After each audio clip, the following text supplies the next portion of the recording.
ছাত্র জনতা আমরা আবেগের বসে আমরা রাস্তায় নেমে এসেছিলাম।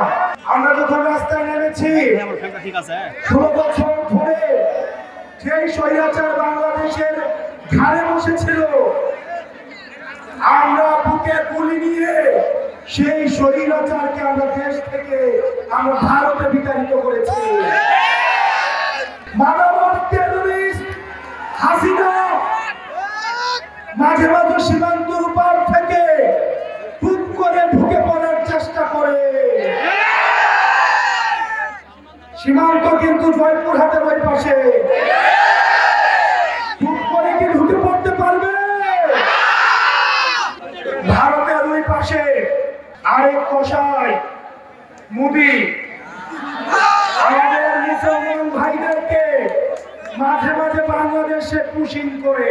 আমরা মোদিকে বলবো অন্যদেরকে বাংলাদেশে পুশিং না করে এই জুলাইয়ের খুনি হাসিনাকে বাংলাদেশে ফেরত পাঠান।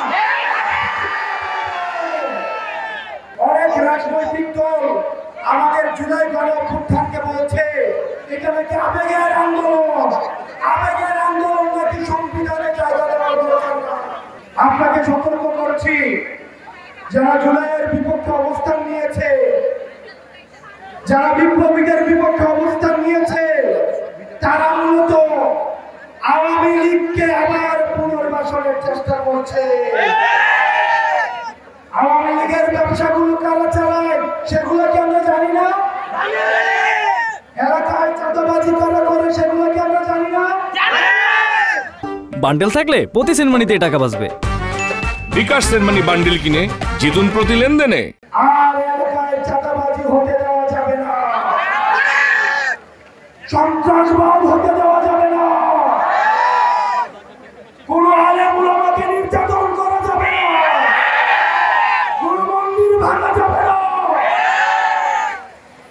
মাদ্রাসাদের শিক্ষার্থীদেরকে, স্কুলের শিক্ষার্থীদেরকে পাখির মতো রাস্তায় গুলি করে হত্যা করেছে সেই বাংলাদেশে ফিরে পাওয়া যাবে না। যারা মিডনাইট ইলেকশন করেছে, যারা মধ্যরাতের ইলেকশন করেছে, তাদেরকে আজকে জুতার মালা গলায় দিয়ে রাস্তায় আজকে তাদেরকে নামতে হচ্ছে। আমরা দেখতে পাচ্ছি অনেক দল এখন এই 72-এর মুজিববাদী সংবিধানের পাহারাদার হিসেবে আবির্ভূত হয়েছে। আমাদের পরবর্তী বাংলাদেশের ভিত্তি হবে 71 এবং 24। এই দুইটার ভিত্তিতে আমাদের পরবর্তী বাংলাদেশ পুনর্গঠিত হওয়া অবশ্যই করতে হবে, করতে হবে, করতে হবে। আমরা মনে একটা বাংলাদেশ চাই, যে বাংলাদেশে ছেলে মেয়েদের বিদেশে যাওয়ার কোনো স্বপ্ন হবে না, যে বাংলাদেশের স্বপ্ন হবে দেশে থেকে এই বাংলাদেশকে পুনর্গঠন করা। আমরা মনে একটা বাংলাদেশ চাই, যে বাংলাদেশ